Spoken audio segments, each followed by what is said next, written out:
నమస్కారం అండి. చూసారా? ఇవన్నీ కనకాంబరం మొక్కలండి. ఇది వచ్చేసి పక్కింటి వాళ్ళ చెట్టు మన లోపలికైతే వచ్చిందండి. చూడండి ఎంత చక్కగా అయితే గుత్తులు గుత్తులుగా పూసున్నాయో. ఇది మేమైతే హైదరాబాద్కి వచ్చామండి. ఇది మా ఆడపడుచు వాళ్ళ పీజీ హాస్టలు. చూడండి పూలు ఎంత గుత్తులు గుత్తులుగా పూసున్నాయో. ఆ పేరేంటో మీకు తెలిస్తే మాత్రం ఒకసారి కామెంట్ రూపంలో చెప్పండి. ఎంత అందంగా ఉన్నాయో కదా. మిగతా ప్లేస్లో కూడా ఇలా కనకాంబరాలన్నీ కూడా వేసుకొని ఉన్నారండి. చూడండి టేబుల్ రోజెస్ ఎంత అందంగా ఉన్నాయో. ఇలా చుట్టూరు ఉండే ప్లేస్లో ఖాళీ లేకుండా వాళ్ళు కనకాంబరాలు ఇతర మొక్కలైతే వేసుకుంటూ ఉన్నారండి. ఈ చెట్టు పేరేంటో కూడా నాకు తెలీదు. అది మీరు కామెంట్ రూపంలో చెప్పండి. అది విచిత్రంగా కనిపిస్తే అది తీసానండి.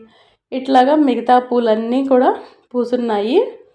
ఇట్లా మందారాలు తర్వాత మొగ్గలన్నీ చక్కగా పూసాయండి. ఆ ఉన్న పూలతోనే దేవుడికి ఇలా అయితే మాత్రం మాలను చక్కగా కట్టారండి. Thank you.